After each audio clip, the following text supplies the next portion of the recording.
Am I the a-hole for telling my parents I refuse to be their practice kid anymore? I, 18 male, am the oldest of my parents' 5 children.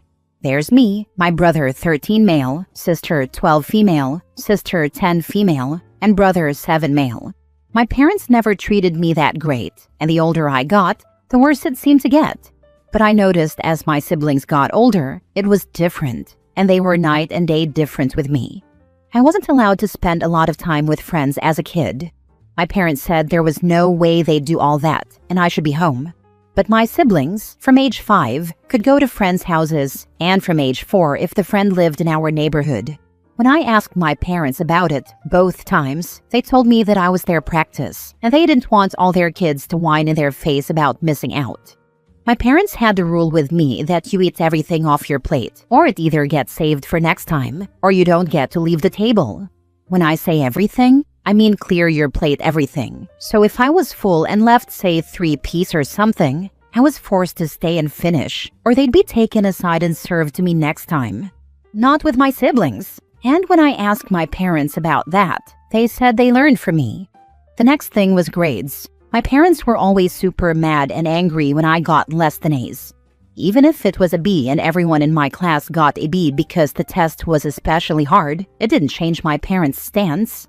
I was grounded for B's. I was forced to do extra chores for a month. I was left out of stuff. But my siblings could get C's and D's, and it didn't change anything. This was another thing I brought up to my parents, and by that point, they were tired of me asking why things were different.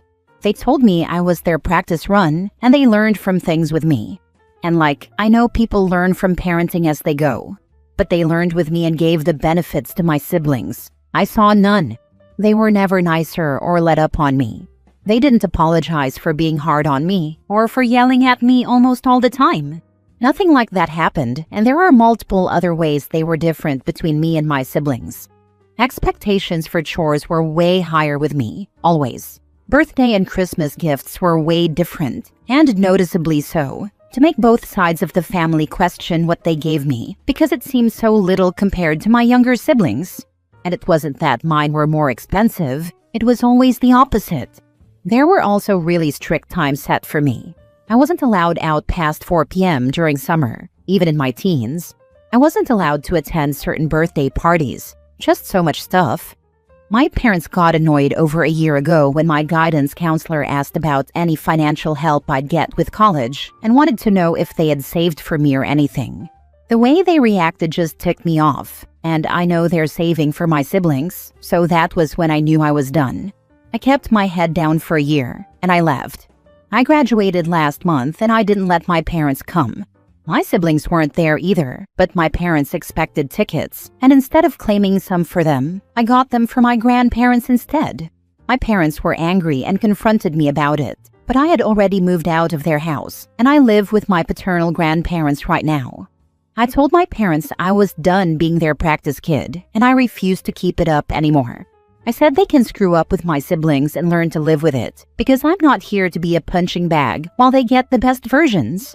My parents accused me of all kinds of things, called me all kinds of things, but I'm truly so done. Does that make me the a-hole, especially where my siblings are involved? That's why I'm asking here. Now for the top comments.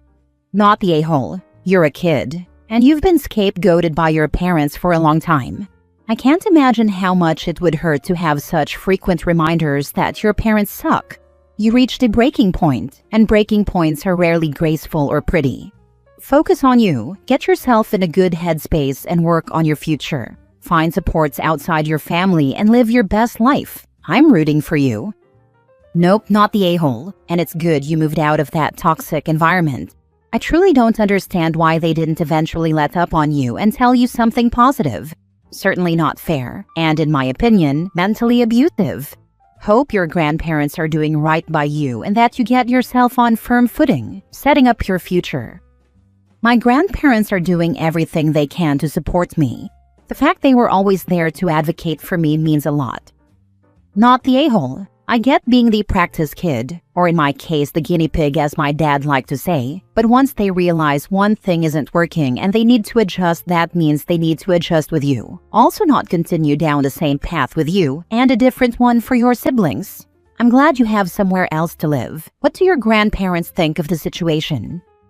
My grandparents are glad I'm away from my parents. Neither set of grandparents ever believed I deserved the way I was treated. And they all think my parents are awful for being so hard on me and blatantly treating me as less than.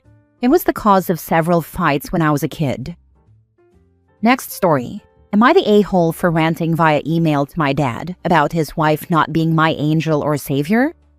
My mom died when I, 18 male, was a kid. My dad remarried 3 years after her death.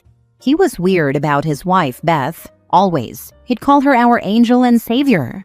He talked about her like we both fell in love with her and both chose her. Before they had kids together, he called her the best mom he ever knew and the best wife.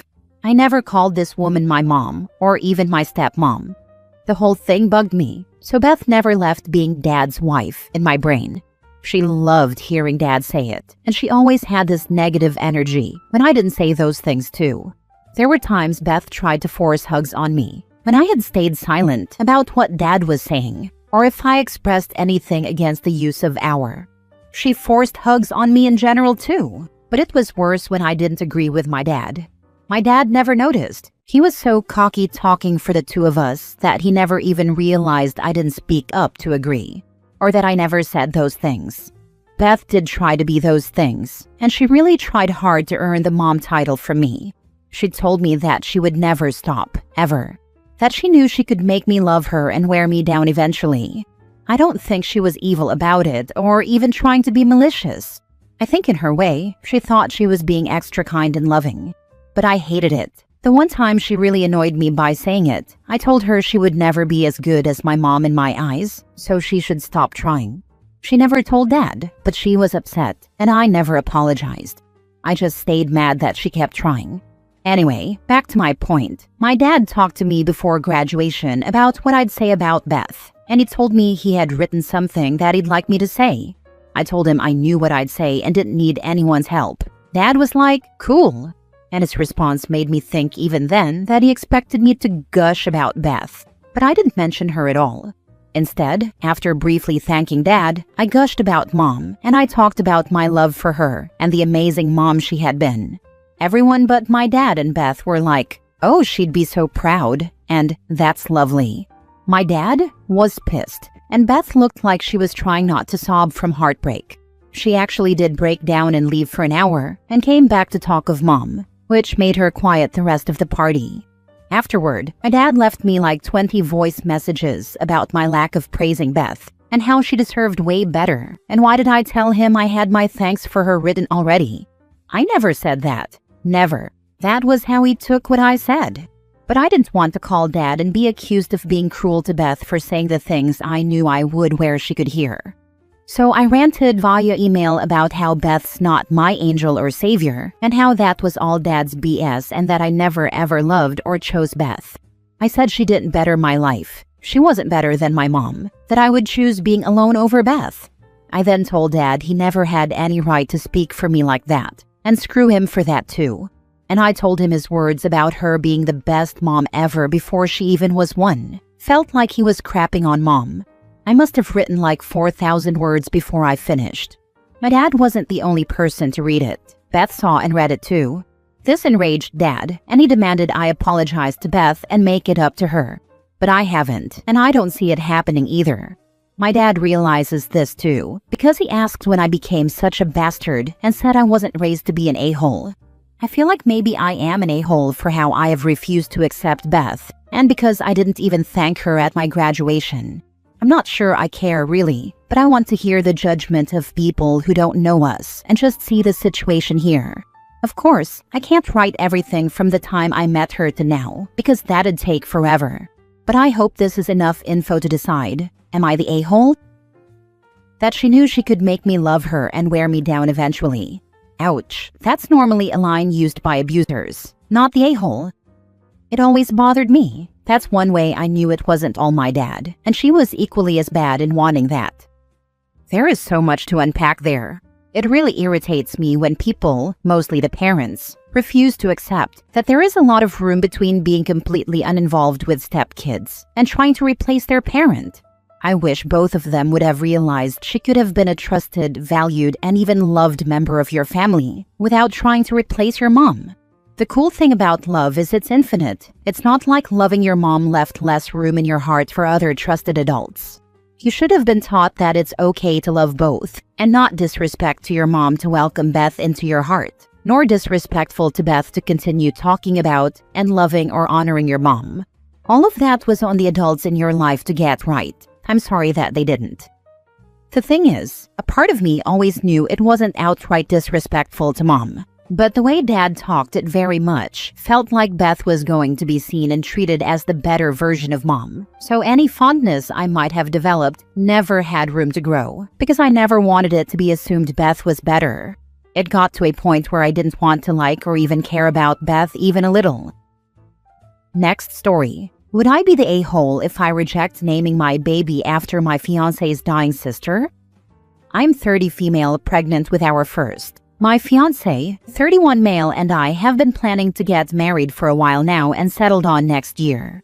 The reason for this is very sad, and I'm not blaming her at all for this, but his sister has cancer. Every time we planned for something, she would get sicker, and we put the plans on hold. We decided on next year because then we'll be together 10 years, and thought it would be cute to do it on our anniversary. His sister also seemed to start getting better, and we were so happy. But as it turns out, she's not getting better, and we got the surprise of a lifetime getting the news that we're pregnant. My fiancé was so excited he told his parents. They live with his sister in another country. We found out before we got the news about how bad things are going for her. But since we found out, his mother, and him as well, have been dropping hints that we name the baby after his sister. They've already given me some options if it's a boy or a girl.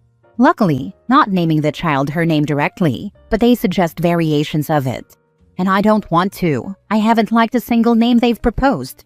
I don't want to be the witch now and say, no, go screw yourself, while everyone is waiting for her to pass, but I also want this to stop.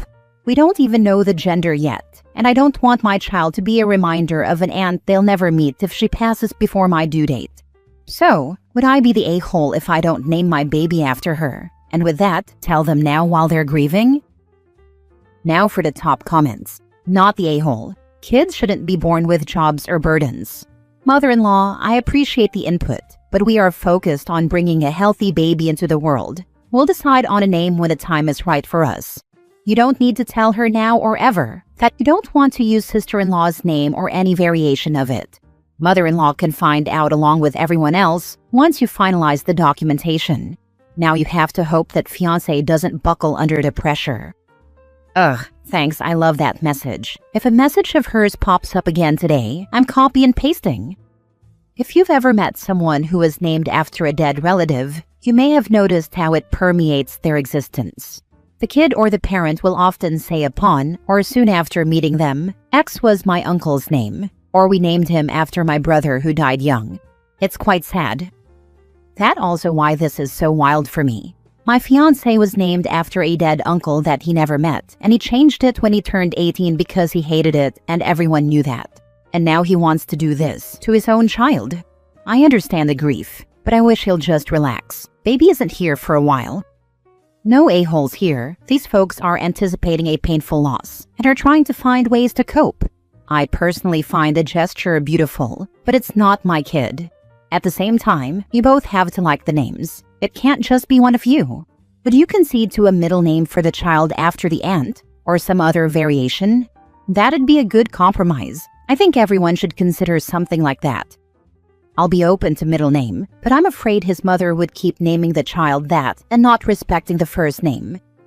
At that point, that's not fair to you at all. I think they're kind of blinded by grief right now, but that's not an excuse to try to force your will on others. It's a terrible situation, I'm sure, and I'm sorry for everyone involved. Gently push back and keep firm in the middle name. They'll hopefully come around when things settle. If mom changes the name once the child is born, and is a girl, you need to enlist hubby to correct her and put a stop to it. I'll definitely try. It's a little bit difficult at the moment with everything. But I do hope the sister is alive once the baby gets here. I know she'll also be against it. She named her kids the craziest of names going against the family name thing. Last story. Am I the a-hole for not letting my brother's girlfriend be in our wedding family photo? I, 28 male, recently got married. Everything went well overall, but there was a bit of drama involving my brother, 26 male, and his current girlfriend, 22. Basically, my brother has a new girlfriend like every month. I'm not exaggerating. He has never had a relationship that lasted longer than 2 to 3 months, and we've all just kind of gotten used to it. It's kind of a family joke, actually. So when it came time to take our official family wedding photos, I pulled him aside and politely asked if his girlfriend could sit out of that specific photo. They had been together for 2 months. We included her in the casual shots, but for the formal family portrait that's going to be framed and hung in our home, I just didn't want to include someone who we probably won't even see again in a month in our family picture that will stay forever. He got really upset and said I was being disrespectful to him and his relationship. He said I'm acting like his relationships don't matter. My dad came and convinced him for a moment to take the photo without her, but they left the wedding early after taking the photo without her. Now he's barely talking to any of us. Worst thing is, my mom is on his side and said I should have included her, and that I can't know if their relationship is going to last or not. She said that once my wife and I were only 2 months into dating, and look where we are now. Now both my brother and my mom are mad at me. I don't feel like I did anything wrong. I have nothing against her personally. She seems nice, but I know my brother. I don't think he takes relationships seriously. He had more girlfriends last year than I've had in my lifetime, LOL. Not the a-hole. If I were the girlfriend, I would have happily not be in those pictures. That would have been too awkward. I would have insisted I not be in the photo. I went to a family wedding with my boyfriend of a year. I stayed away from the family photos. They insisted I was in them, but I didn't want to be. It worked out because we're married now, but we weren't together long enough for me to feel comfortable in family photos. That photo hangs in his mom's living room and his brother's girlfriend is in the picture. She's been out of the picture for 7 years. Not the a-hole.